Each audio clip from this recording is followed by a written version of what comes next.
kune vanhu vakafira Zimbabwe ivhu vafira ivhu racho rikanzi vanhu vapiwa ma-A2 A1 vapiwa ma-A2 A1 vamwe vama-cooperatives vamudzimba.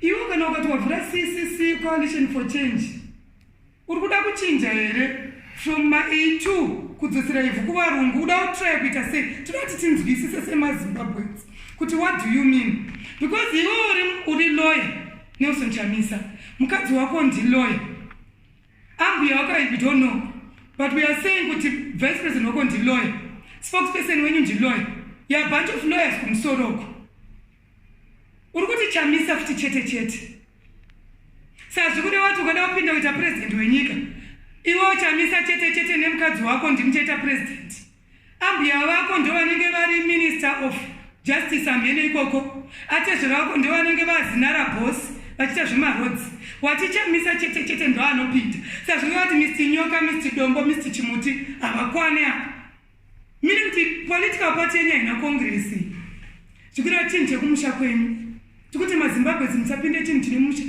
chinoranwa nemunhu wani zano chaicho yange yadhabaningi story ikazopedzisira yakuna naMugabe ndo zvinodakidza kuti chinhu chinokwanisa kuchinja saka kana aditi havakwanisa kuenda kucongress kutora ndada kuitawo president nekuti ndecha Chamisa chete CCC Chamisa chete nehama dzake kana akanzi adaita president oita vanhu vake vachipinda mune zvematongerwo enyika zvichirati commissioner general weprisons kwandaimboshandira kunenge kuna munin'ina waNelson Chamisa kuzetarapi amatanga avobva poyo aChamisa then zinara inetonitu Chamisa then kumwameno ndekwe ministry kana ingava environment kana kupi inenge iri yaChamisa chete nadzimai vavo isitazviramba semadzimai uyezve sevana varidzi vevhu vene vazvo ana mwene mutapa tazviramba tikuda maopposition pati akarongeka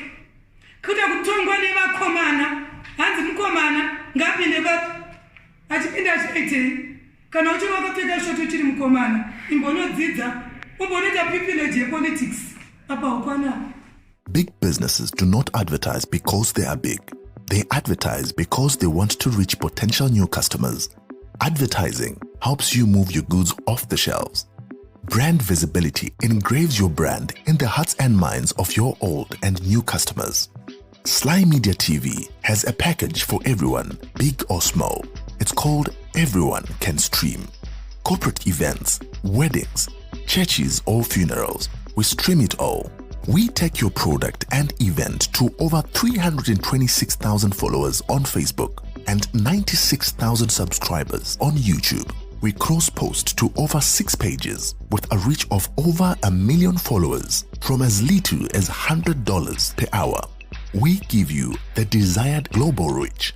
Call today for a free quotation 263-772-863-484 or 263-775-964-849 or 263-773-761-800 or email on slymediastreaming@gmail.com. Sly Media TV, building bridges.